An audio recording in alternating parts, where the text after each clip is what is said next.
우리 지금까지 레위기를 말씀드리고 있습니다. 레위기 10장 이번에 1절에서 7절까지 지금 말씀드리고 있는데 1절에서 4절까지 보면 나답과 아비후가 죽게 됩니다. 나답과 아비후가 죽게 된 이유는 하나님께서 회막에 들어갈 때의 규례를 보여주신 겁니다. 회막에 들어갈 때의 규례인데 이때 이제 나답과 아비후가 죽는단 말이에요. 아니 다른 불 들여서 그렇게 쉽게 죽었을까? 이렇게 한번 생각해 볼 수 있어요. 회막에 들어갈 때 다른 불 들였다고 하나님이 죽여버렸습니다. 왜 그렇게 하셨을까라는 거죠. 회막이라는 것은 예수님께서 이제 사역을 시작하실 때 그 모습을 레위기를 통해서 보여줍니다. 그래서 회막은 교회를 의미하는데 교회를 들어갈 때의 규례, 이 규례가 중요한데 그것을 무시하면서 살아가는 사람들이 있어요. 그래서 오늘 나답과 아비후가 여기에서 죽게 되는데 왜 죽냐면 다른 불로 드립니다. 하나님이 명령하지 않은 다른 불 드렸다라는 것은 분명히 하나님이 명령하신 불이 있다는 거죠. 그럼 명령하지 않은 다른 불이 누구냐 하면 예수님 없는 예배죠. 거짓 영으로 예배 드리는 거죠. 그래서 예수님 없는 예배는 즉 다른 말로 하면 거짓 영이다라는 겁니다. 거짓 영으로 드리면 하나님은 죽이신다라는 거죠. 그래서 오늘 나답과 아비후 징벌 의미에 대해서 이번 주간 계속 말씀드리고 있습니다. 다른 불로 드린다라는 건 성도의 거짓 예배를 의미합니다. 그럼 성도들 처음부터 와서 예수님이 충만한 예배를 드릴 수는 없잖아요. 그런데 우리가 알아야 될 것은 처음부터는 충만할 수 없으나 오래된 사람들은 예수님으로 삶이 바뀌어져야 됩니다. 그래서 성경은 말씀하죠. 그리스도 안에서 장성한 신앙에 이르러야 된다고요. 장성하지 않으면 안 됩니다. 반드시 장성을 해야 됩니다. 아이가 태어나서 자라지 못하면 그 아이는 죽게 되어 있습니다. 태어났을 때 3kg짜리가 10년 뒤도 계속 3kg다. 이런 죽은 겁니다. 그래서 우리가 신앙을 오늘 말씀을 하는데 아론의 두 아들, 즉 대제사장의 두 아들이 성전에 들어갈 때, 회막에 들어갈 때 다른 불을 드렸다. 이것은 죽을 행동입니다. 오래된 사람이죠. 하나님의 법을 알아야 될 사람들이 이렇게 무시하는 행동입니다. 그래서 이제 죽게 됩니다. 그리고 이제 여호와 앞에서 나온 불이 삼켜서 죽입니다. 여호와 앞에서 나온 불이 삼켜 죽였다라는 것은 거짓 예배에 대한 하나님의 심판. 그래서 우리가 하나님 거짓 예배에 대한 심판이 있음을 우리는 알아야 됩니다. 그냥 교회만 다니면 구원받는다. 이런 사람들이 있어요.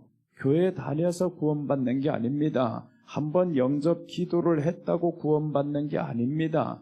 영접 기도라는 것은 주인이 바뀐 상태를 의미합니다. 예수님이 내 안에 주인이 되고 나는 예수님의 종이 됩니다. 그래서 내가 예수님으로 살고라는 말이죠. 이게 영접 기도예요. 그래서 영접했다라는 건 예수님을 영접해서 우리가 하나님의 자녀가 되었잖아요. 그러니까 하나님의 자녀로 살아가는 것이 구원받은 사람이지, 교회는 다니는데 하나님의 자녀가 무엇인지도 모르고 살아가요. 그 사람이 어떻게 구원받은 사람입니까? 그래서 구원에 대해서 너무 쉽게 말합니다. 예수님도 이렇게 말씀을 해요. 마태복음 6장에 보면 1절부터 8절까지 보면 중언부언하는 기도, 외식하는 기도, 이런 기도들이 많다라는 거예요. 그러므로 너희는 이렇게 기도하라라고 하면서 하나님의 자녀들에 대해서는 이렇게 기도할 것을 가르쳐 줍니다. 하늘에 계신 우리 아버지여라고부터 시작해라. 그 말씀이 바로 예수님이 길을 열어놓으셨습니다. 영접을 하고 보니까 하나님을 아버지라고 부르고 자녀가 된 겁니다. 그럼 자녀가 된 사람은 하나님의 자녀로 살아야 된다라는 겁니다. 하나님의 자녀로 산다라는 것은 하나님 아버지 했으면 그 하나님을 이제는 인격적으로 대해야 된다. 사랑의 하나님으로 대해야 된다. 더 나아가서 족보가 회복이 됐다라는 말씀이에요. 그러니까 우리가 이제 살아가야 할 것은 이 땅의 족보를 가리며 살아가는 게 아닙니다. 하나님의 족보의 회복이 되었어요. 이 사람들이 지금 하나님 앞에 명령하지 않은 다른 불을 드리면 되냐 안 되냐? 안 되잖아요. 그래서 이제 교회에서는 성도들을 가르쳐야 될 내용이 뭐냐 하면 우리 안에는 예수님으로 채워야 됩니다. 그래서 처음 시간부터 말씀드렸잖아요. 예수님이 내 곁에 있습니다. 우리가 교회 나오는 것은 내 얼굴을 하나님 앞에 보이러 나오는 겁니다. 성경이 그것을 요구하고 있어요. 너희들 내 앞에 올 때 네 얼굴을 보게 하라고, 얼굴을 보게 하라고 하는데 하나님이 여기 계신 줄도 모르니까 사람들이 얼굴을 하나님 앞에 보이는 줄 모르고 있어요. 그냥 사람 앞에만 보이는 줄로 알고 있죠. 자, 그리고 셋째는 미사엘과 엘사반을 통해서 죽은 시체를 치우게 만들었습니다. 그 죽은 시체를 치운다라는 것은 죄에 대한 심판이죠. 이 죄에 대한 심판, 이제는 이 죽은 사람들 치워야 되는데 누가 치워야 되냐? 그것이 바로 교회 안에서 죄를 버리게 만드는 충성된 일꾼을 하나님이 찾으시는 겁니다. 교회 안에는 충성된 일꾼인데 어떤 사람이 충성된 일꾼이냐 하면 교회 안에서 역사하고자 하는 죄를 치워버리는 겁니다. 그게 일꾼인 거예요. 죄가 우리 안에 들어오면, 죄가 교회 안을 꽉 채워지면 그럼 망하거든요. 그러니까 일꾼들은 뭘 해야 되냐 하면 이런 시체 같은 것들을 버리는 겁니다. 이렇게 쫓아내버려야 되는 거죠. 그 사람이 바로 오늘 두 형제를 통해서 하는데 이 삼촌의 아들들 통해서 이것을 하게 만들어요. 그래서 삼촌의 이름에 대해서 말씀드렸죠. 그 삼촌은 우시엘이다. 우시엘이 삼촌입니다.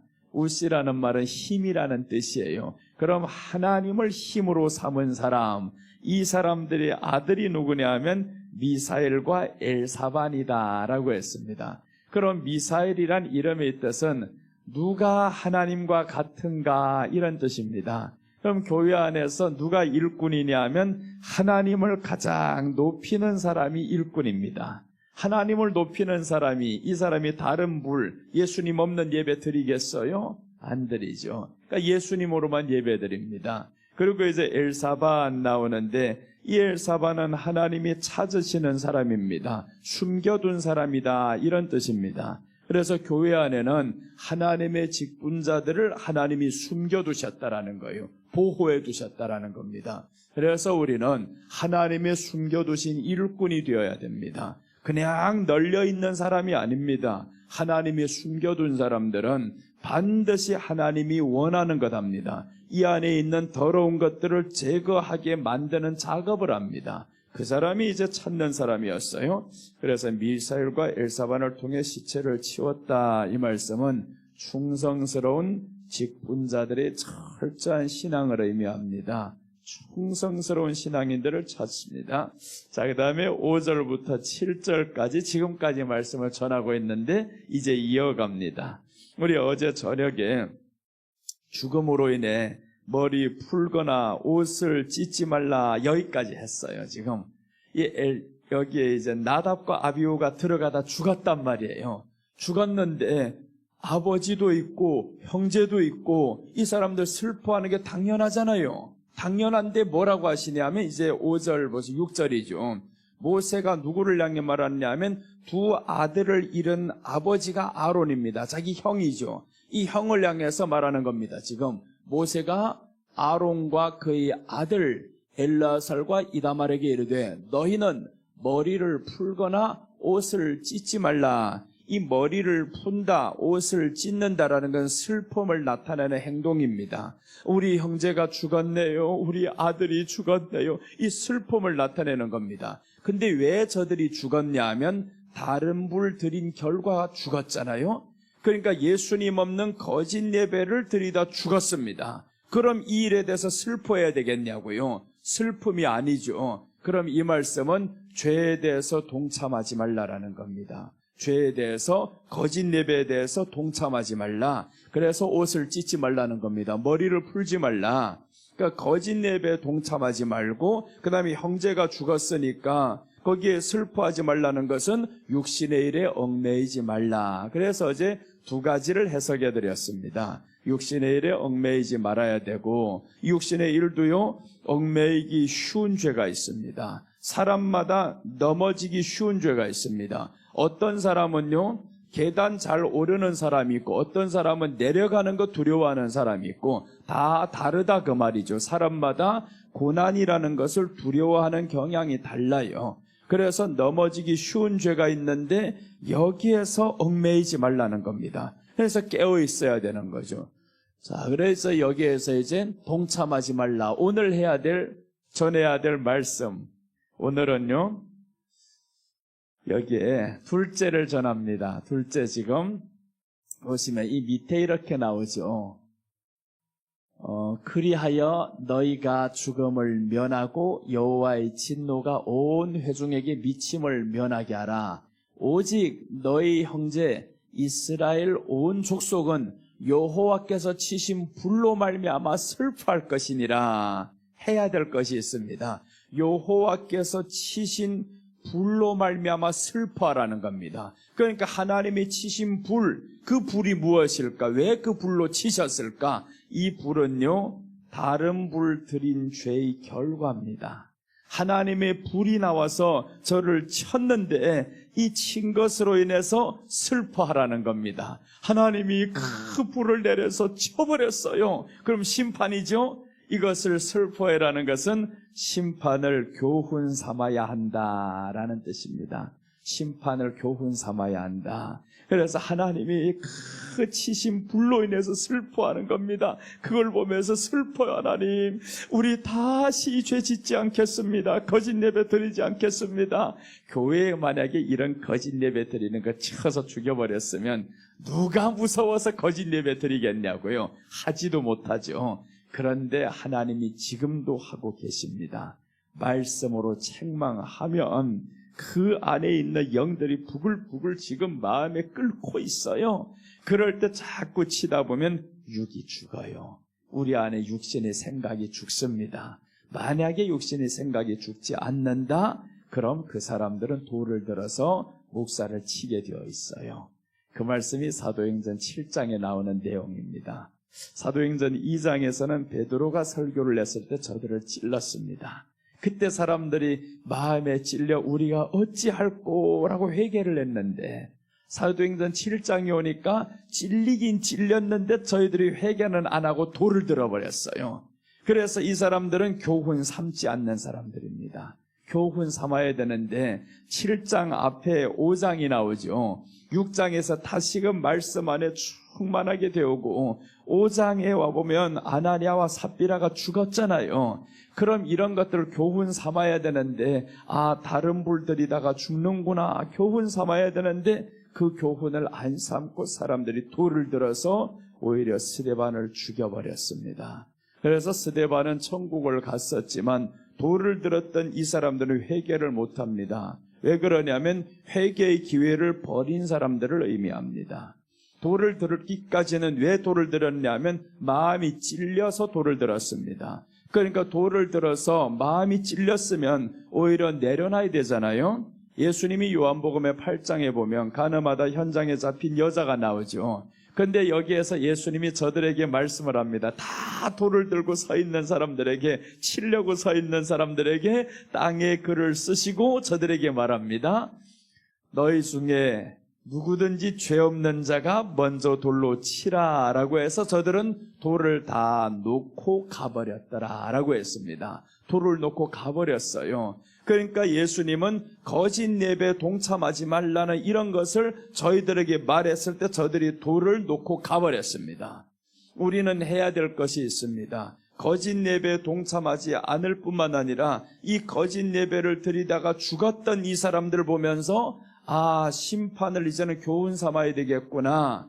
그래서 이제 그 심판에 대한 내용이 성경에 많이 나옵니다. 창세기 6장에서는 하나님이 심판을 결심을 하죠. 이제 사람들 더 이상의 희망이 없어. 그래서 하나님이 땅에 있는 사람들을 다 진멸하리라 하고 그때 결심을 합니다. 그래서 이제 6장 지나면서 노아를 향해 하나님이 말씀을 합니다. 노아야, 너 방주를 지어야 된다. 내가 세상 다 쓸어버리려고 한다. 그때 노아는 그 말씀을 믿었어요. 이제 방주를 짓는 이 모든 설교도를 하나님이 노아에게 보여주셨습니다. 근데 이 설교도가 너무 대단한 거예요. 할 수가 없어요. 우리 여기에 설교도를 보면 대단하잖아요. 이거는 비교도 안 될 설교도. 여기는 지금 기계 장비들이 들어와서 지금 저거 뜯고 난리가 났는데 이제 다음 주부터는 또 이제 파고하면 더 많은 사람들이 여기에 들어올 거잖아요. 노아가 뭔 장비가 있습니까? 아무것도 없는 이 사람이 그 엄청난 설교도를 보면서 거기에 순종한다라는 겁니다. 그래서 노아가 순종을 해서 결국에 했어요. 다 방주를 짓는데 세상에 100명 가까이 지었어요. 여기는 6개월에 이렇게 짓는다, 다 완공한다 그러잖아요. 노아는 그때 당시 100년 동안 그 방주를 짓는데 얼마나 많은 사람들이 조롱했겠냐고요. 나가서 말해도 믿지도 않고. 그런데 이제 노아가 방주를 다 짓고 방주 안에 들어갔습니다. 드디어 비가 내리기 시작합니다. 사람들 비가 내릴 때 이게 뭔 일이야? 비가 지금까지 한 번도 내리지 않았는데 웬 비야 이거? 그러다가 하루 이틀 지나면서 그치지 않으니까 조금씩 두려워지겠죠. 비가요 3일 동안 연속 내리면 사람의 심리가 공포가 됩니다. 한강변에 사는 사람들 두렵습니다. 비가 3일 동안 계속 오면. 그래서 이제 한강 옆에 고수부지들을 다 덮어버려가지고 비가 쌓이니까 난리가 나잖아요. 그때부터 두렵지. 그런데 7일, 8일, 10일 그렇게 와봐요. 한강변에 집이 제일 비싸다고 했던 집들 다 덮이면 어떡할 거냐고. 그 사람들이 떨고 있는데 세상에 그런 게 아니라 정말 덮어버렸네요. 40일 동안 비가 오더니 정말 모든 것을 다 덮어버립니다. 사람들은 다 죽죠. 그리고 이제 이 사람들이 방주에서 나옵니다. 창세기 9장 13절에서 하나님이 이제 교훈을 삼아야 된다는 것을 말씀하는 겁니다. 창세기 9장 13절 한번 보겠습니다. 자, 여기에서 이해를 잘못하면요, 하나님이 심판하지 아니하시리라 이것만 이해를 합니다. 무지개를 주시는데, 자 보세요. 내가 내 무지개를 구름 속에 두었나니 이것이 나와 세상 사이의 언약의 증거니라 라고 했습니다. 무지개를 언제 주셨냐면 노아를 통해서 이 세상을 다 심판하고 물로 심판한 뒤에 주신 게 무지개입니다. 그럼 무지개를 볼 때마다 우리는 뭘 기억해야 되냐면 하나님이 세상을 심판했네, 세상을 심판했네 이래야 되는데, 무지개가 물로 다시는 심판하지 아니하리라, 그 심판 안 한다는 약속만 기억해버렸어요. 잘못된 기억입니다. 이 기억하면 안 되는 거예요. 하나님이 무지개를 주신 이유를 보면 그 교훈 삼아야 되는 겁니다. 하나님의 말씀을 믿지 않아서 그렇게 노아가 몇십 년을 방주를 지으면서 얼마나 많은 사람들에게 말을 했겠어요. 지나가고 오고 가고 하는 사람들 다 부탁했겠지. 하나님이 심판한다, 심판한다, 진짜야, 진짜야. 그렇게 말을 했는데 믿지 않았습니다. 노아의 가정만 들어갔다라는 것은 아무도 믿지 않았습니다. 그러니까 심판을 이제는 우리는 교훈 삼아야 됩니다. 분명히 하나님이 이 땅을 심판하게 될 것이야. 그러나 물로는 심판 안 한다고 했지만 불로는 심판합니다. 물로는 심판 안 합니다. 그러나 불로는 분명히 심판하는데, 하늘에 그래서 별들이 떨어지고 해가 빛을 입고 달을 빛을 입고 이런 불의 심판은 하나님이 있다고 분명히 예수님이 직접 말씀하셨어요. 그래서 이 말씀을 통해서 보시면 심판을 교훈을 삼아야 됩니다. 무지개가 우리가 하늘에서 뜰 때를 봅니다. 하나님이 약속이다, 뭔가는 엄청난 축복을 계획한다, 뭐 이런 생각을 하고 있습니다. 아니다. 성경하는 사람은 무지개를 볼 때마다 물로 심판, 물로 심판 이래야 되잖아요. 그러니까 노아는 무지개 저에게는 좋은 현상이 아닙니다. 물로 심판했다는 이 엄청난 공포스러운 일, 물로 심판했구나, 무지개를 볼 때마다 물로 심판했구나. 그럼 이 사람이 뭘 하겠어요? 방주 짓기를 정말 잘했다. 방주 짓게 하신 하나님께 감사해야 되죠. 그래서 이 무지개를 보면서 감사하는 게 아니고 무지개를 통해서 하나님이 이 증거로 보여주셔서 저 심판한 뒤에 하나님이 내가 다시는 이 땅에서 물로는 심판하지 아니하리라 한 이 심판을 기억하라는 겁니다. 그래서 무지개가 보통 종종 언제 잘 뜨냐 하면 비 온 뒤에 무지개 뜨잖아요. 그게 바로 이제 세상의 심판 뒤에, 물로 심판 뒤에 하나님이 무지개를 띄운 겁니다. 그러니까 무지개를 보면서 심판하셨구나, 이걸 기억하라는 겁니다. 예수님도 이 땅에 오셔서 보세요. 심판을 처음부터 말씀합니다. 심판을 말씀하는데 요한복음 3장 17절 한번 봅니다. 16절은 구원을 말합니다. 하나님이 세상을 이처럼 사랑하사 독생자를 주셨으니 이는 누구든지 저를 믿는 자마다 멸망치 않고 영생을 얻게 하려 하심이라. 이렇게 하면서 이제 17절 넘어갑니다. 자, 이건 구원의 말씀이에요. 구원을 주셨는데 17절부터는 심판을 선포합니다. 자, 한번 봅니다. 하나님이 그 아들을 세상에 보내신 것은 세상을 심판하려 하심이 아니오, 그로 말미암아 세상이 구원을 받게 하려 하심이라. 18절입니다. 보세요. 심판이 바로 나오죠. 아들을 보내신 것은 세상이 심판을 하려고 하는 게 아니다, 구원받게 하려 한다. 근데 18절 넘어가면요, 이렇게 말씀합니다. 18절 한번 봅니다. 18절 보면 그를 믿는 자는 심판을 받지 아니하는 것이요 믿지 아니하는 자는 하나님의 독생자의 이름을 믿지 아니하므로 벌써 심판을 받은 것이니라. 이 심판에 대해서 말씀하세요. 예수님의 이름을 믿으면 심판을 받지 않는다. 노아 시대와 같이 방주를 지으면 심판을 받지 않고, 방주를 안 짓고 그대로 살아가면 그게 누구의 믿지 않는 자죠. 그래서 예수님 믿지 않는 자는 심판을 이미 받은 것이니라. 그래서 오늘 거짓 예배가 뭐냐 하면 예수님 없는 예배를 드리는 사람은 이미 심판을 받았다라는 거예요. 심판을 받았다. 그래서 예수님 없는 예배를 우리가 자꾸 드리다 보면 삶의 기쁨이 깨집니다. 가정 안에 평화와 화평과 사랑이 깨지게 되어 있어요. 교회 안에 사랑이 없어지게 되어 있습니다. 그래서 예수님으로 가득히 채워진 예배를 드리다 보면 가는 곳마다 사랑이 되게 됩니다. 교회 안에도 사랑이 넘치고요. 예수님으로 드리는데 예수님 마음에는 미움이 없거든. 용서와 사랑이니까. 그래서 우리 안에 예수님이신 이분을 가득히 채우는 예배, 그 예배는 바로 예수님이 옆에 계신다, 내 앞에 계신다, 내 얼굴 주님 앞에 보여드린다. 그 다음에 가장 중요한 것은 십계명의 1계명을 잊으면 안 됩니다. 십계명의 1계명은 너희는 나 외에 다른 신을 내게 두지 말지니라 라고 했잖아요. 다른 신을 두지 말지니라는 것은 얼굴 가리지 말라는 뜻입니다. 나 외에는 얼굴이라는 뜻입니다. 다른 것 만들어가지고 이 얼굴 가리지 마, 이런 뜻입니다. 얼굴 가리고 내 얼굴 가리고 자꾸 하면 이게 뭐 현장 예배요, 라디오지. 라디오하고 똑같잖아요. 그러니까 현장 예배 할 거면 얼굴이 보여져야 된다라는 겁니다. 하나님 앞에 나올 때 내 얼굴 가리지 마, 하나님이 그렇게 말씀한 겁니다. 우리들을 향해서 얼굴 가리지 마, 내 너 얼굴 보기 원한다. 그런데 사람들이 교회 나올 때 얼굴 다 가리고 나옵니다. 뭐로요? 세상의 생각으로, 예수님 없는 생각으로, 자기 생각으로, 죄로 얼굴이 다 가려졌습니다. 그래서 예수님의 이름으로 나아가면 이 얼굴이 가려졌던 것이 싹 벗겨지는 거죠. 그러니까 우리가 교회 나올 때는 예수님 없는 예배 드리면 안 되고, 거짓 예배는 예수님 없는 예배가 거짓 예배입니다.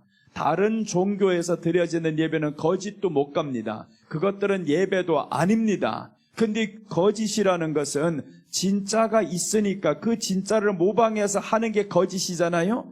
그러니까 거짓된 이 예배는 언제든지 진짜로 돌아올 수 있어, 우리는.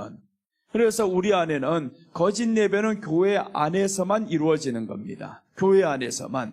그러니까 교회 안에서 예수님으로 빨리 바꿔야 되죠, 이제. 예수님으로 드려지는 이 예배, 예수님으로 채워지는 이 예배, 이 예배로 드려야만이 하나님이 우리에게 이제 여기서 말씀했던 것처럼 그를 믿는 자는 심판을 받지 아니하는 것이요 라고 했습니다.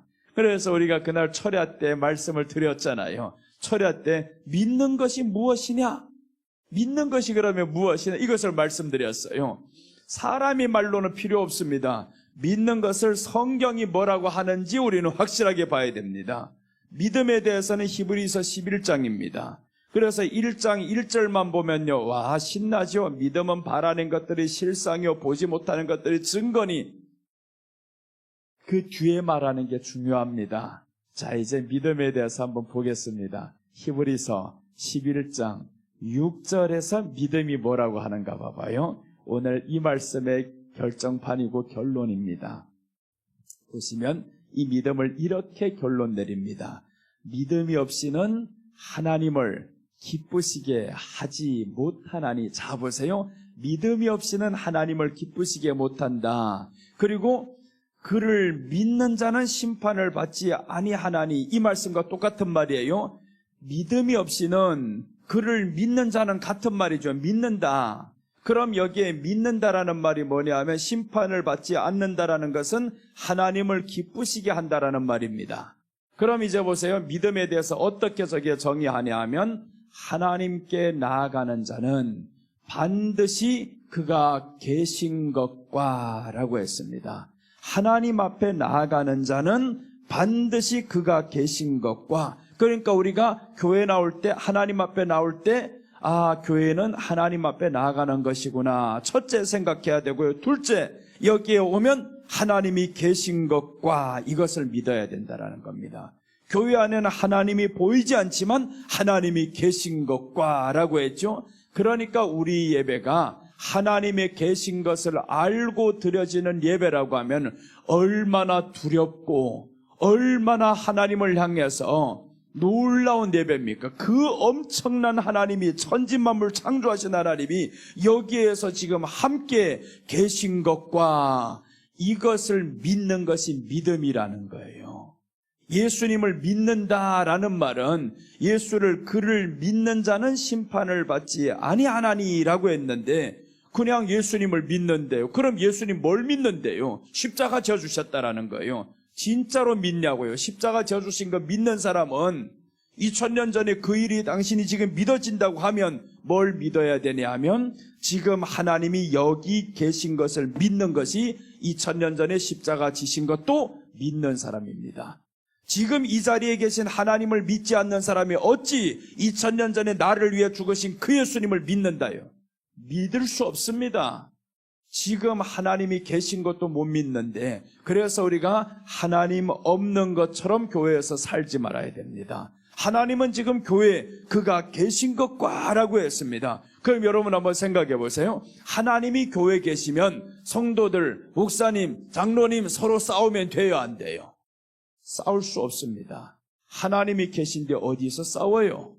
그래서 만약에 싸워서 철부지들이어서, 철부지들은 싸울 수도 있습니다. 그런데 철부지라 할지언정 싸운 뒤에는요 깨닫습니다. 잘못했어요. 그래가지고 홧김에 막 싸워버렸단 말이에요. 싸우고 났는데, 그런데 하나님이 계신 거 생각하니까 너무 죄송해요, 하나님. 그래서 우리는 하나님 없이 살아가는 것을 회개하는 겁니다. 하나님 없이 살아가는 것. 하나님이 분명히 계신데 없는 것처럼 생각하며 살았던 것을 회개하는 것인데, 근데 이 회개가 다 오늘날에는 윤리적인 것, 도덕적인 것, 이런 것만 회개합니다. 하나님 오늘도 누구와 싸웠네요, 성냈네요, 범죄했네요, 도둑질했네요. 이게 다 어디에서 나온 거예요? 하나님이 없는 것처럼 하고 살아서 나온 죄들이잖아요. 그러니까 이런 열매들만 아무리 잘라버려서 안 됩니다. 여기 나무가 지금 이렇게 계속 올라가잖아요. 가지 치면서 올라가는데 이 가지만 잘라가지고 잘라지는 게 아니란 말이에요. 그러니까 가지를 자르고 싶으면 뿌리를 잘라버려야지. 그래야 치고 올라 못 가잖아요. 그럼 우리가 윤리와 도덕적인 죄들이 나오는 것을 이거 자르기 위해서는 그 뿌리를 잘라버려야 된다는 거예요. 내가 하나님 없는 것처럼 살았던 것 용서해 주세요. 그렇게 용서를 받고 그렇게 회개를 하면 하나님이 내게 계신데, 함께 계신데 성낼 수 있어? 못 내죠. 그래서 교회 안에 사랑이 넘칩니다. 사도행전 2장에 그래서 성령님이 교회 위에 충만했더라, 이 말씀은 사람들이 다 하나님이 여기에 있는 것을 믿었던 겁니다. 우리가 계신 이 교회, 하나님이 지금 계시네요. 그렇게 하니까 자기 것을 자기 것으로 여기지 아니하고 하나님께 다 바쳐버립니다. 사도들이 발 앞에 두는 것도 이 사람들은 하나님 앞에 가져왔습니다 라고 하면서 바쳤던 사람들. 그런데 어느 날 5장으로 넘어가 보니까 하나님이 없는 것처럼 행동하는 사람 나왔어요. 그 사람이 아나니아와 삽비라, 하나님 앞에서 아닌 사람의 생각이 들어가 버렸어요. 그러니까 죽었잖아요. 오늘 여기 보시면 하나님께 나아가는 자는 반드시 그가 계신 것과 또한 그가 자기를 찾는 자들에게, 하나님이 지금 찾고 계신데요, 자기를 찾는 자, 나를 찾고 있는 줄 알아야 된다라는 거죠. 하나님이 지금도 나를 찾고 있습니다. 내가 앞에 있는데 하나님이 찾고 있다라는 거예요. 그래서 이제 이사야 선지서 보면 이사야가 뭐라고 하냐면, 하나님 앞에서 누가 나를 위하여 갈고 하나님이 찾고 계실 때 내가 여기 있나이다 한 겁니다. 내가 앞에 있습니다. 그리고 이사야가 이제 하나님을 확 보게 됩니다. 보게 되니까 화로다라고 합니다. 내가 죽게 생겼다고, 하나님을 봤다고, 죽게 생겼다고. 근데 하나님이 숯불을 확 갖다 대면서 안 죽는다라고 하죠. 그래서 샬롬이 나옵니다. 그 안에서 평강이 나오는 거고, 오늘 여기에서 하나님이 우리를 찾는 자들에게 찾고 있다라는 겁니다. 찾아서 뭘 하려고요? 상 주겠다고. 이 땅의 것이 아닌 천국에서 내가 네게 상을 주겠다고. 그래서 하나님이 찾는다라고 하잖아요. 그래서 우리는 하나님 앞에서 이 믿음을 가지고 나아가면서 하나님의 심판하신다라는 교훈을 삼아야 됩니다. 분명히 여기에서 여호와께서 치신 불로 인해서는 슬퍼하라라고 성경이 말씀을 합니다. 슬퍼해야 된다. 거짓 예배 드리다가 죽은 사람들 슬퍼해야 된다라는 것은 그 사람들이 슬픈 게 아닙니다. 그렇게 된 일에 대해서 슬퍼하라는 것 교훈 삼아야 된다. 그러니까 그게 슬프면 이제 나 다시 거짓 예배 드리지 말아야지, 거짓 예배 드리지 말아야지, 이런 마음을 하나님 앞에서 가지고 살아가라는 말이죠. 자, 이것을 교훈 삼지 못했던 사람이 나오는데, 노아 홍수를 교훈 삼았으면 뒤에 그런 죄가 나오면 안 됩니다. 그런데 이제 뒤에 또 다시 나오는데 불로 심판하는 장면이 나옵니다. 창세기 19장에 가면 소돔과 고모라가 이제 심판을 받잖아요. 그런데 이게 언제 벌어진 일이냐면, 아브라함과 이 롯이라는 사람이, 조카를 아브라함이 데리고 나왔을 때 12장이잖아요. 11장에서 하나님이 이미 벌써 여기에 바벨탑을 쌓으실 때 다 흩어버렸습니다. 바벨탑을 쌓을 때 흩은 것을 보면서, 야, 이게 뭔가는 수상해. 이렇게 탑을 쌓았는데 왜 갑자기 사람들 다 흩어졌을까? 뭔가는 깨달아야 되는데, 이것을 깨닫지 못한 한 사람이 나오는데 그 사람이 롯입니다. 그래서 결국에 롯은 또다시 물질로 인해 가지고 그곳을 달려갑니다. 바벨탑과 같은 그곳, 소돔과 고모라, 먹기 좋고 살기 좋고 보기 좋고 이런 땅을 향해서 소돔과 고모라를 이 사람이 선택해서 갔어요. 근데 하나님은 마지막에 저에게 다시금 기회를 주는 거죠. 너 거기서 나와야 된다, 나와야 된다. 그래서 그 성에 이제 아브라함의 기도를 통해서 아브라함을 만났던 이 세 천사들이 그곳으로 다시 갑니다. 아브라함이 부탁을 받고, 내 조카가 거기에 있는데, 롯이 있는데 거기 꼭 가서 구원해 주세요, 구원해 주세요. 그렇게 해서 이 세 천사가 거기로 들어가는데, 마침 롯이 다행스럽게도 이 천사들을 모셔드립니다. 집에 모셔드려서 정말 잘 대접합니다. 이 대접을 했더니 천사들이 말합니다. 우리가 사실은 이 성을 심판하러 왔다. 그 심판의 소리를 듣고 롯은요 믿어졌습니다. 정말 심판하신다고요? 믿고 이제 이 사람이 나가서 사위들에게 말합니다. 이봐라, 새 천사가 내게 비밀을 말해줬어.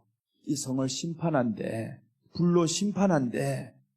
그럼 불로 심판한다면 뭔가는 심판을 떠올려야 되잖아요.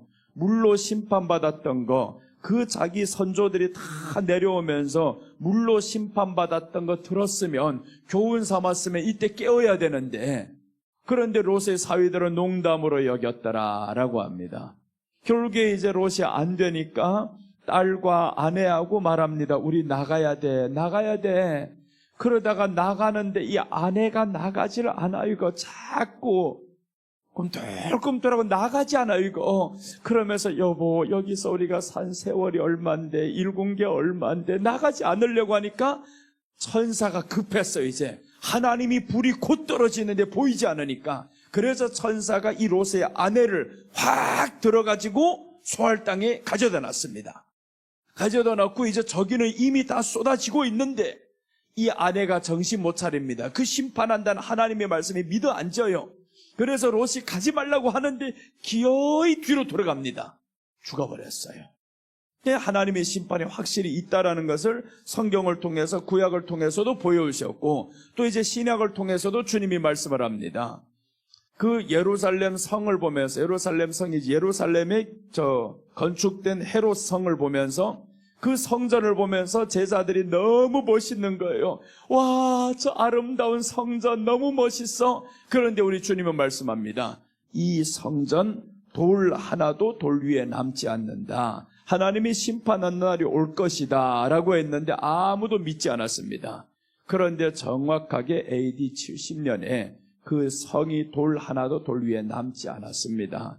심판은 정확하게 다 이루어졌습니다. 그럼 우리가 그것들을 보면서 이제는 교훈 삼아야 되잖아요. 그래서 성경은 지금 여호와께서 치신 불로 인해 슬퍼하라 라고 하는 겁니다. 슬퍼하라. 이제는 교훈 삼아야 된다. 교훈 삼아야 된다. 세상은 반드시 심판받게 될 것이다. 예수님이 이미 말씀했잖아요. 이 땅에 오셨을 때부터 그를 믿는 자는 심판을 받지 아니하겠고 그를 믿지 아니하는 자는 이미 심판을 받았느니라 라고 했는데 그것이 세상이었어요. 하나님이 세상을 이처럼 사랑하사 믿지 않는 사람은 이미 심판을 받았다. 그 믿지 않는다라는 것을 다른 말로 더 들어가면 거짓 예배라는 거죠. 예수님 없는 예배. 그래서 우리가 1차적으로는 저 믿지 않는 사람들입니다. 밖에 믿지 않는 사람들, 그 다음에 교회 안에도 믿지 않는 사람들 많아요. 교회 안에 믿지 않는 사람들은 누구냐 하면 거짓 예배 드리는 사람. 근데 자기가 거짓 예배라는 걸 인정을 안 해요. 모른단 말이에요. 그 거짓 예배가 뭔지.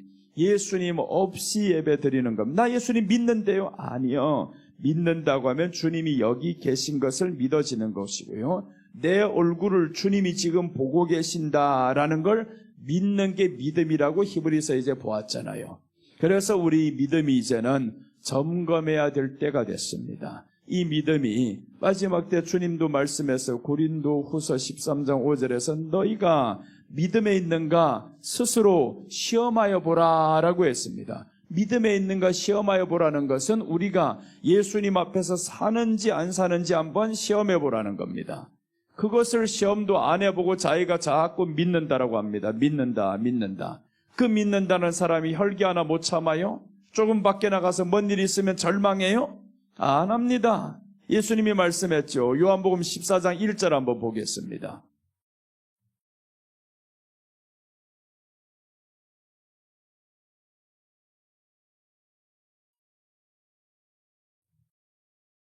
요한복음 14장 1절 보시면요.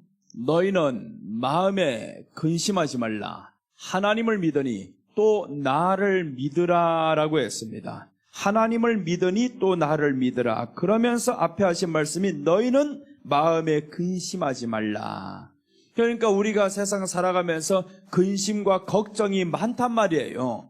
이게 왜 많냐? 바로 뒤에 말씀이죠. 나를 안 믿어서 그렇다. 하나님을 안 믿어서 그렇다. 그럼 하나님이 여기에 계신데 이 계신 것이 확실하게 믿어진다면 근심될 일이 없어요. 그럼 계신 것을 우리가 아는데 믿는데 왜 자꾸 근심이 될까? 그거는 믿음이 자라지 않아서 그래요. 사랑하지 않아서 그렇죠. 그냥 한번 믿음으로 인해 가지고 이게 믿음인 줄로 알고 있어요. 하나님 여기 계심을 믿습니다. 그렇게 믿습니다 해가지고 믿음이 생기는 게 아니라는 겁니다. 그래서 그 믿음이 어떻게 생긴다라는 것을 구약을 통해서 말씀하는데 우리 처음 시작할 때 시편 119편 165절에서 나오는 말씀입니다.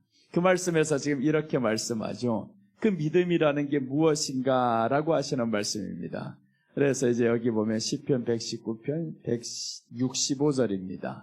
165절 보면 주의 법을 사랑하는 자에게는 큰 평안이 있으니 그들에게 장애물이 없으리이다. 이제 너희는 마음에 근심하지 말라 했죠. 하나님을 믿으니 또 나를 믿으라고 했죠. 그 말씀을 여기하고 같이 이제 보면 그렇죠. 마음에 근심이 왜 있냐고요? 장애물이 있어서 있죠. 그 장애물 때문에 마음에 근심이 있는 겁니다. 그럼 이 장애물, 마음에 근심 왜 있냐?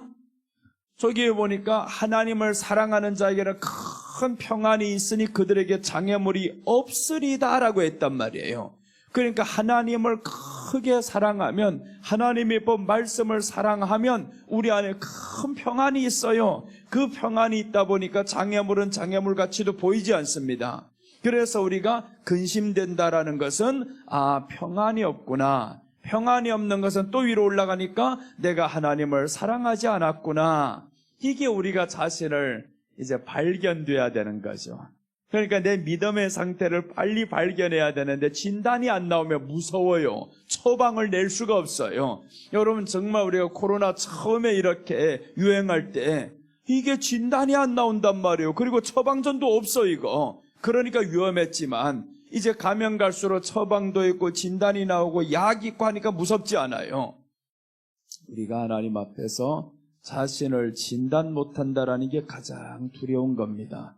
내가 믿음에 있는지 없는지도 진단이 안 되면, 병원에 가서 진단 안 되는 병 만나면 얼마나 무서워요. 아프기는 아픈데 MRI 머리부터 발끝까지 다 찍었는데, 아니 그런데 왜 이게 병명이 안 나오냐고요? 병명이 안 나오려면 약을 쓸 수가 없어요.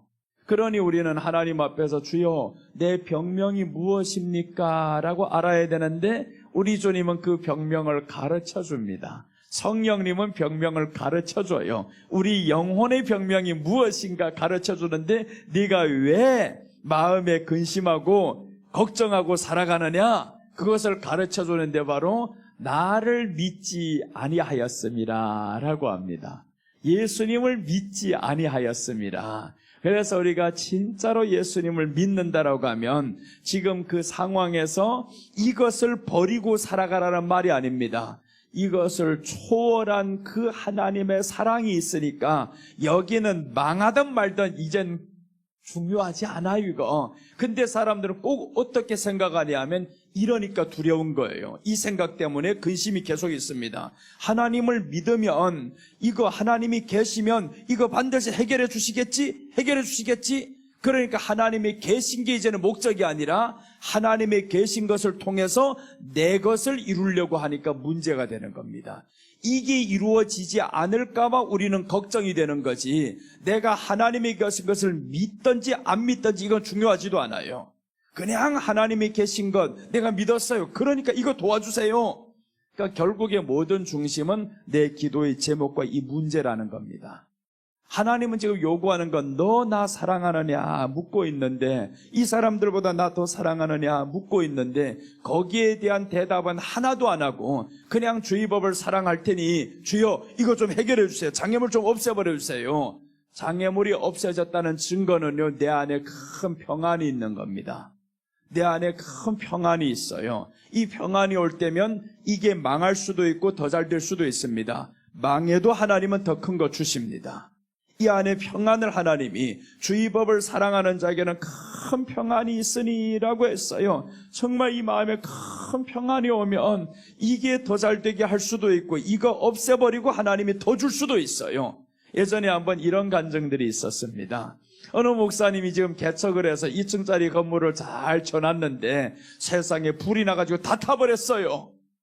그러니 얼마나 속상해가. 불이 나서 다 타버려. 이거 어떻게 하고 기도했는데 세상에 그거 지을 때 보험 가입해가지고 오히려 더 많이 나왔더라 이런 소리를 많이 해요. 그러니까 이 사람 훗날에 보니까 더 많은 돈이 나왔어요. 그래서 더 아름다운 교회를 지었더라 이런 내용들이 많은데 조금만 기다려보면 하나님 더 큰 거 주실 것이고, 그러니까 우리는 하나님을 믿으면 주의 법을 사랑하면 큰 평안이 있으니 여기에 너무 목매이지 않습니다.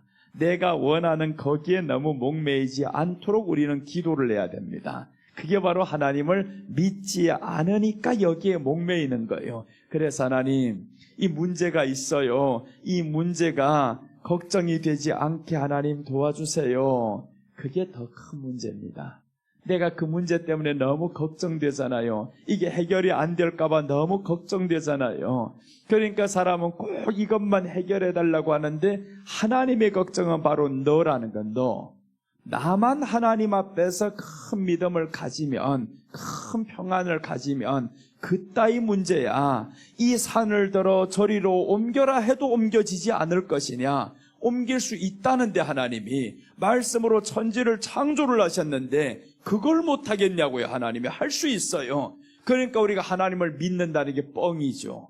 창조주 하나님을 믿는다고 했는데 그 믿는 하나님이 여기 계신 걸 믿는데 왜 이 문제 때문에 내가 걱정을 하냐고요. 그러니까 믿는다는 게 거짓말이었어요. 거짓 예배였어요. 그래서 우리들이 거짓 예배, 그것을 다른 말로 하면 믿음이 적다라기도 합니다. 믿음이 적은 것을 크게 해달라고 기도를 해야 됩니다. 예수님도 제자들에게 말했잖아요. 믿음이 적은 자들아 라고 했습니다. 때로는 믿음이 없는 자들아 라고 했었고, 그렇다고 저희들이 완전히 없냐? 아니잖아요.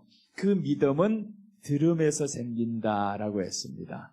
믿음은 들음에서 생기고 들음은 그리스도의 말씀에서 나느니라. 그래서 교회 안에서 거짓 예배든 믿음이 적든 없든 교회 안에 나오면 하나님 앞에 나왔습니다. 이 의식을 가지고 이제는 말씀을 듣는 겁니다. 또 말씀 듣고 하다 보면 이제 믿음이 생기죠. 그 믿음은 이것이 응답받으리라는 믿음이 아니라 하나님이 여기 계신 것이 믿어집니다.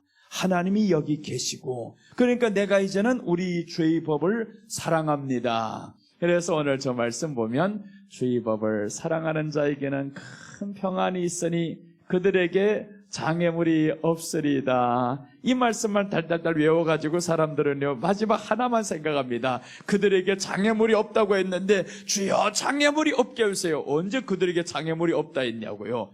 앞에 두 가지 다 빼버리고 지금 주의 법을 그럼 하나님이 그들에게 장애물이 없다고 하나님 말씀했습니다. 이렇게 기도하면 그래 내가 말했지.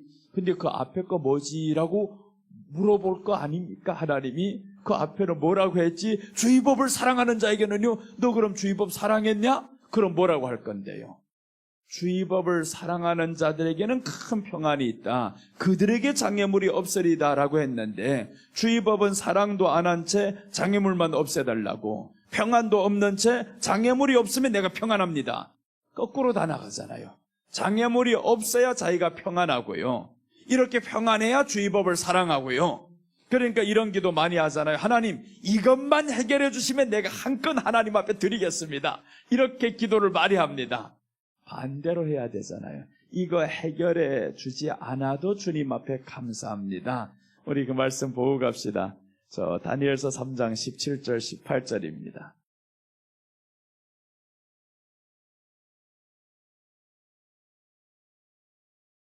다니엘의 세 친구가 지금 죽음의 위기에 왔습니다. 이제는 풀무불 속에 들어가야 됩니다. 들어가기 전에 하나님 앞에 하는 기도입니다. 이렇게 말하죠. 왕이여, 우리가 섬기는 하나님이 계시다면, 자 보세요.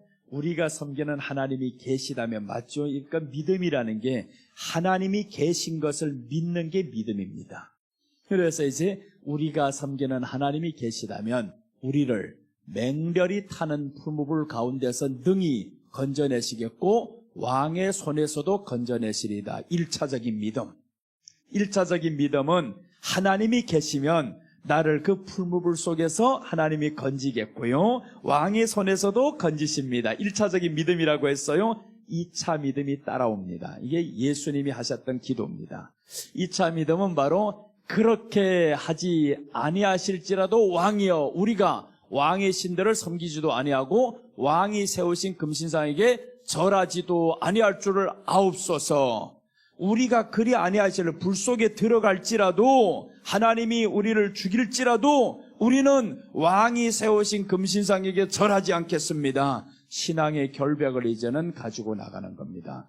하나님만 섬기겠습니다. 하나님, 내가 이 불 속에서 죽더라도 저 남의 신, 다른 신 섬기지 않겠습니다. 그러니까 우리 이 기도가 한번 생각해 보세요. 이 장애물이 있어요. 문제가 있어요. 하나님, 이거 해결받지 못하더라도 나 하나님 끝까지 따르겠습니다. 이 기도를 해야 되잖아요. 이 기도가 따라와야 되는데 앞에 기도는 실컷 잘합니다. 하나님이 여기 계시면 해결할 줄 믿습니다. 이 기도만 하니까 문제가 생깁니다.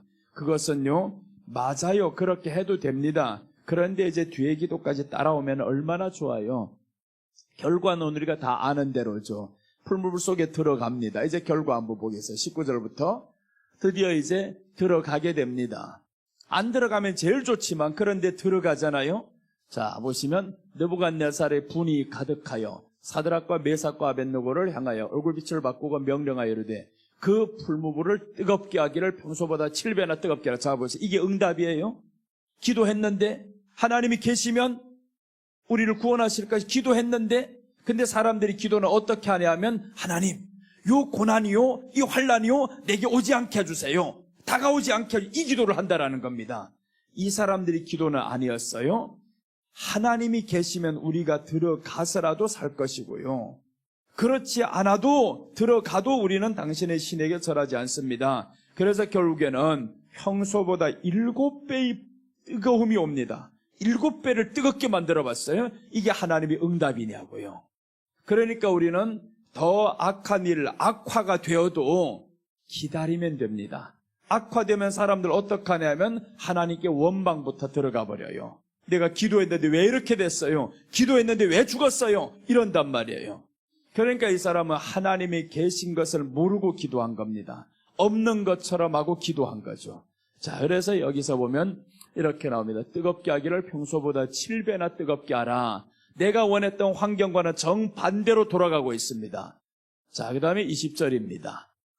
군대 중 용사 몇 사람에게 명령하여 사드락과 메삭과 아벳느고를 결박하여 극렬히 타는 풀물 가운데 던지라 하니, 이제는 내가 생각했던 그 결과가 아니요 완전히 더 악화되어서 일은 돌아갑니다.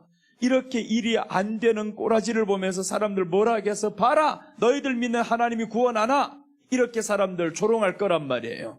그래도 이 사람들은 들어갑니다. 21절 계속 내려가겠습니다. 그러자 그 사람들을 겉옷과 속옷과 모자와 다른 옷을 입은 채 결박하여 맹렬히 타는 풀무불 가운데 던졌더라. 들어갔습니다. 22절 왕의 명령이 엄하고 풀무불이 심히 뜨거움으로 불꽃이 사드락과 메삭과 아벳느고를 붙든 사람을 태워 죽였고, 이제는 오히려 그 원했던 환경이 아니라 점점 악화되어 불 속에까지 들어가 버렸네요.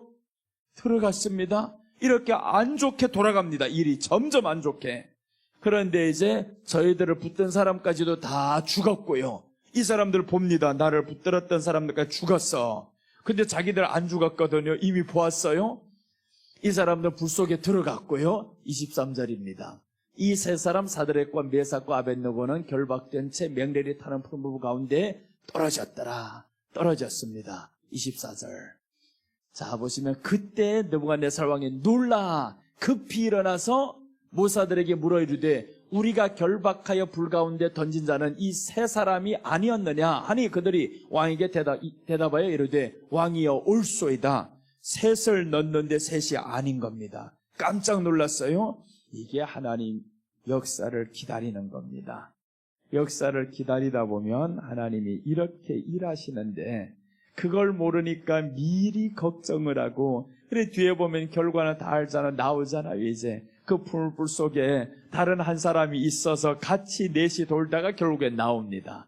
25절 왕이 또 말하여 이르되 내가 보니 결박되지 않은 네 사람이 불 가운데로 다니는데 상하지도 아니하였고 그 넷째의 모양은 신들의 아들과 같도다 하고, 이제 사람들 놀라는 거죠. 쳐놨던 사람들이 깜짝 놀랐습니다. 신들의 아들이 저들과 함께 한다라는 겁니다. 여러분, 우리가 하나님 앞에서 이렇게 고난 중에서 살아가다 보면 사람들이, 나를 쳐놨던 사람들, 조롱했던 사람들, 저들이 보고 깜짝 놀라게 됩니다. 그래서 우리가 하나님 앞에서 살아가는 게 중요해요. 하나님 앞에 살다 보면 그 순간은 망합니다. 그 순간은 안 돼요. 근데 조금만 지났더니 보세요. 그 조롱했던 사람들, 불 속에 넣었던 사람들, 지켜보던 사람들 놀라잖아요. 깜짝 놀랄 만한 이런 일을 만드는 게 더 멋있잖아요. 그게 바로 믿음의 사람이었어요.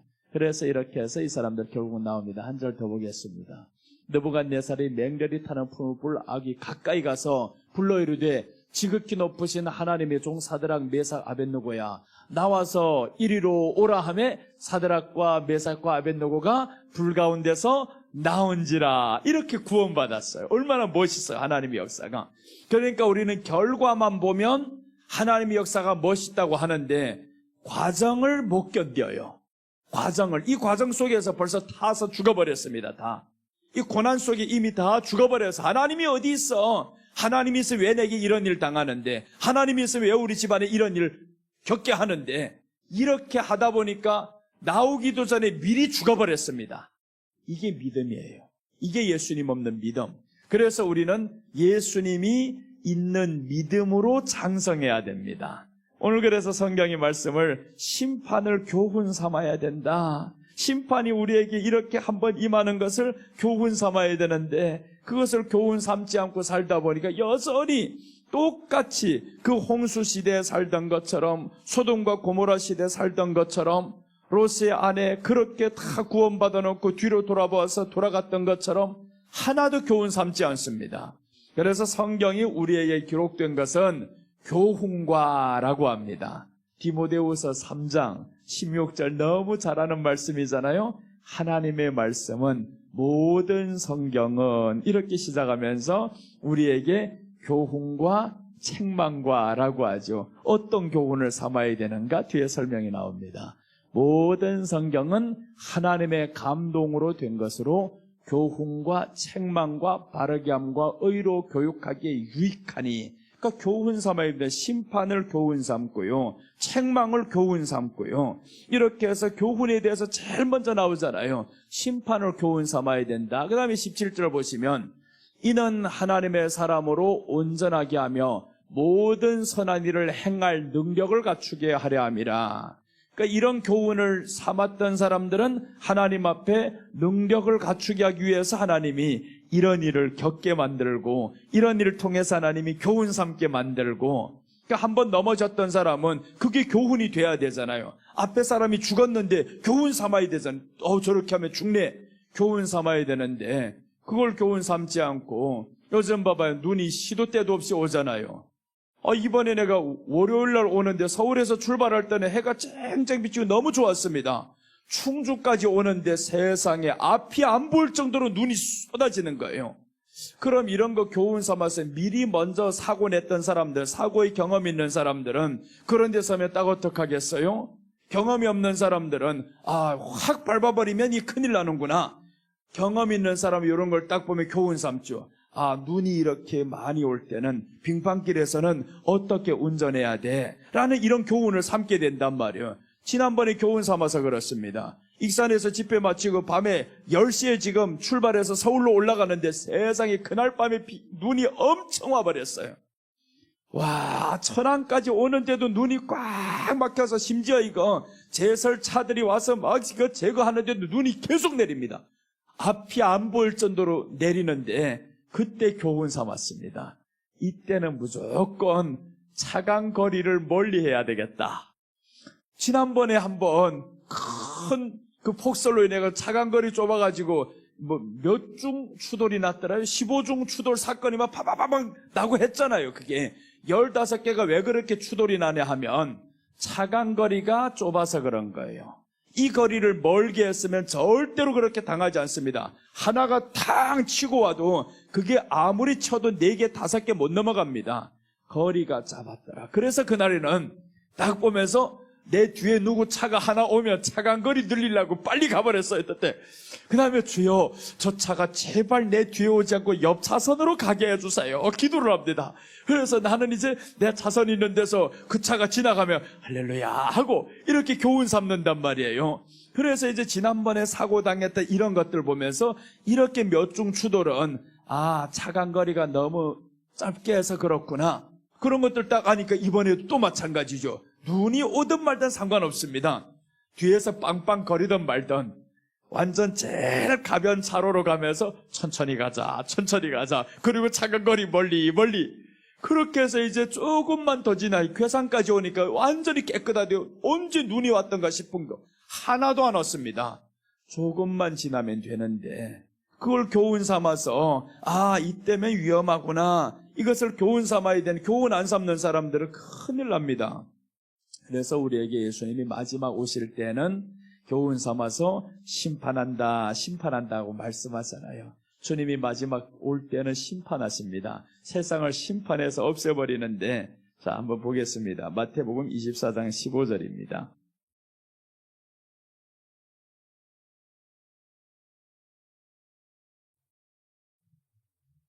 이제 대환란이 지금 터졌을 때입니다. 일어났을 때죠. 마태복음 24장 15절을 보면, 그러므로 너희가 선지자 다니엘이 말한 바 멸망에 가증한 것이 거룩한 곳에 선 것을 보거든 읽는 자는 깨달을진저라는 말이 뭐예요? 교훈 삼아라는 거죠. 읽는 사람들은 깨달아라, 교훈 삼아라. 다니엘이 말한 바 뭐였었냐? 그러니까 다니엘서를 알아야 되잖아요. 이 다니엘서를 보니까 다니엘이 말한 바 다른 신을 섬기게 만드는 겁니다. 느부갓네살이 나타나서 다른 신을 섬기게 만들고, 6장에 와보니까 또 이제 이 왕조는 바뀌었는데 여기에 또 새로운 왕이 또 다른 신을 섬기게 만들고, 그런데 이것을 보면서 깨달아라 이렇게 말씀하죠. 다니엘이 말한 바 멸망에 가증한 것이 거룩한 곳에 선 것을 보거든 읽는 자는 깨달을진저. 그래서 이제 16절부터 보면 도망가라는 내용이 나오잖아요. 그때 유대에 있는 자들은 산으로 도망할지어다 라고 했습니다. 그럼 유대에만 이렇게 위험한 일이 있냐고요? 아니죠.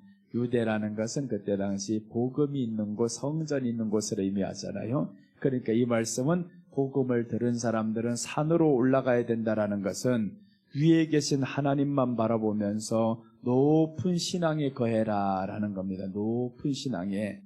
이제 이 말씀과 똑같은 말씀이 시편 121편 1절에서 이렇게 나옵니다. 시편 121편 1절 보시겠습니다. 이거 보고 이제 마쳐야 되겠어요. 시편 121편 1절 보시면, 내가 산을 향하여 눈을 들리라. 나의 도움이 어디에서 올까? 하나님이 산을 향해서, 내가 산을 향해 눈을 든다라는 겁니다. 그럼 하나님이 어디 있어요? 높은 곳에 있다 그 말이죠. 그러니까 우리 신앙이 높은 곳 신앙이 돼야 된다. 신앙이 계속 바닥에 있으면 안 되고 산을 향해 도망가라는 것은 신앙의 절정에 올라가야 된다라는 겁니다. 신앙의 절정에 올라가야, 그래야 이기잖아요. 이번에 보세요. 저 중국 하얼빈에서 쇼트트랙 하는데, 이야, 우리나라 선수가 기가 막힙니다. 절정에 올라가 버렸어요. 아무리 중국 선수들이 거기에서 두세 사람이 길을 막고 한 사람은 잡아당기고 해도 이 절정에 올라간 사람이니까 마지막 몇 초를 두고 확 뒤에서 치고 나가니까 거리가 멀리 떨어지니까 잡을래야 잡을 수가 없잖아요. 그러니까 절정에 올라가 버렸습니다. 몇 년 쉬고 나왔었는데 절정에 올라가 버리니까 아무리 자기들 하려고 해도 괴롭힐 수도 없습니다. 그러니까 상대방하고 비슷한 수준에 있으면 나를 언제든지 괴롭힐 수 있지만 우리들의 신앙이 확 절정에 올라가 버립니다. 확 올라가 버려요. 그럼 환란이 환란처럼 보이지 않아요.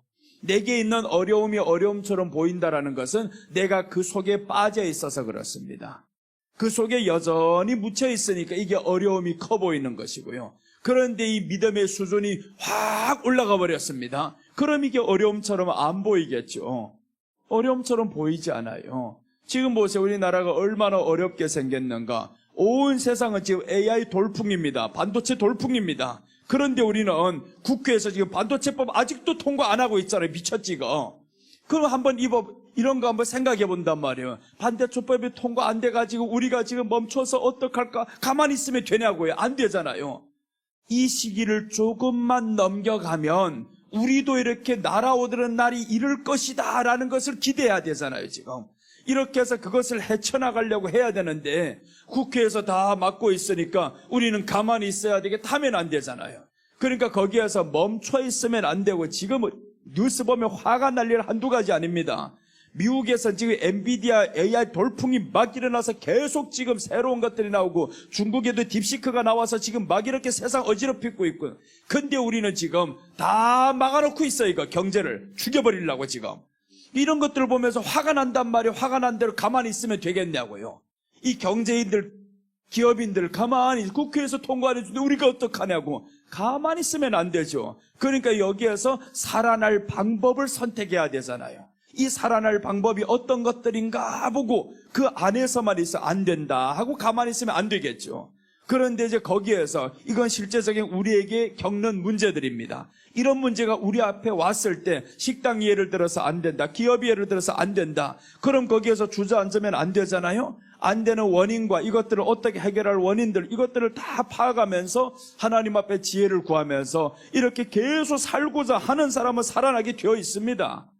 그래서 이제 조금만 지나보세요. 반도체법도 통과되고 하면 우리 반도체가 지금 세상에서 최고인데, 그런데 이 반도체법 때문에 지금 다 막혀가지고 얼마나 어려움을 겪고 있냐고요. 삼성은 지금 그거 살아나려고 어떻게 하든지 반도체 공장들을 더 많이 지어가지고 미국에서도 또 더 많이 지어가지고 살려고 하는데, 아니 대만에 있는 반도체 공장이 지금 세상에 점유율이 점점 많아지고 있는데 우리는 지금 국회에서 그걸 막아놓고 있어. 이거 미쳤지 이거. 그런 것들은 화가 나잖아요 이게. 그럼 삼성이 가만히 있으면 되냐고요. 안 되잖아요. 근데 이번에 보세요. 삼성이 이재용 회장이 무죄로 딱 나오잖아요.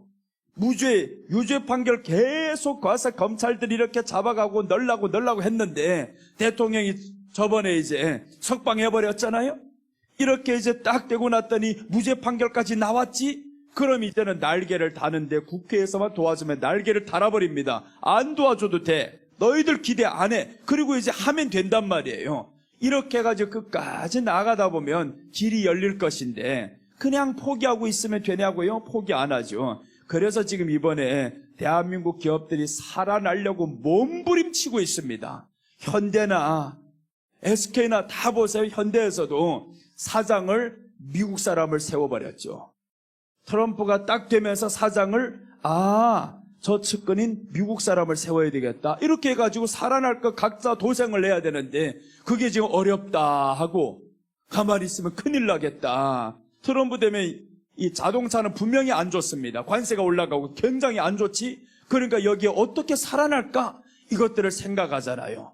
여러분 우리는요 어려움이 있다, 고난이 있다 거기에 파묻혀 있으면 안 됩니다. 하나님 앞에서 주의법을 사랑하다 보니까 그 주의법을 사랑하는 자에게는 큰 평안이 있으니 라고 했습니다. 그래서 어려운 문제 속에서만 갇혀 있으면서 하나님 왜 이렇게 도와 안 주냐고, 도와 안 주는 게 아닙니다. 우리는 살아있으니까 하나님이 우리를 믿고 있는 거예요. 너는 할 수 있다, 할 수 있다. 그러니까 내 법을 사랑해서 하나님의 법을 사랑하면 큰 평안이 있으면 마음이 고요해야, 그래야 이게 보입니다. 어떻게 헤쳐나갈지 이제 보인단 말이에요. 이럴 때는 이렇게 해야 되는구나. 처방을 제대로 딱딱 내려야 되죠. 그래서 하나님 앞에 우리는 그 지혜를 구하면서 문제가 있을수록 더 침착하자, 더 하나님을 의지하자, 그렇게 나아가는 여러분이 되시기를 주님의 이름으로 축원합니다. 기도하겠습니다. 하나님 아버지 감사합니다. 세상은 어렵다고 난리들인데 하나님 안에 있는 사람들 평안이 있게 하시고 또 주님을 사랑하며 나아가는 믿음의 사람들 더욱 많아지게 하여 주시옵소서. 나라가 지금 혼란스럽고 참 어려운 상황에 있습니다. 우리 주님께서 도와주셔서 속히 안정화되게 도와주시옵소서. 악한 것들이 참 우리나라를 조롱하지 못하도록 하나님 지켜주시고 하나님이 계신 나라, 하나님이 보호하시는 나라, 정말 애국가에서도 하나님이 보호하셔서 지금까지 이렇게 되었다고 고백하는데 아버지여 주님이 계심을 우리는 믿습니다. 교회가 또한 다시 일어나서 하나님을 의지하고 하나님이 계신 걸 믿으며 하나님 안에서 그 사랑을 발견하며 사랑을 고백하며 사는 우리 모두가 되게 하여 주옵소서. 이 시간도 지켜주심을 감사드리며 다시 오실 예수님의 이름으로 기도드립니다. 아멘. 자, 이제 저녁에 하나 남았습니다. 저녁에 이제 5절부터 7절까지, 지금 6절까지 했습니다. 오늘 저녁에는 7절에 대해서 이제 말씀 나눌 것인데 저녁 하나 남았습니다.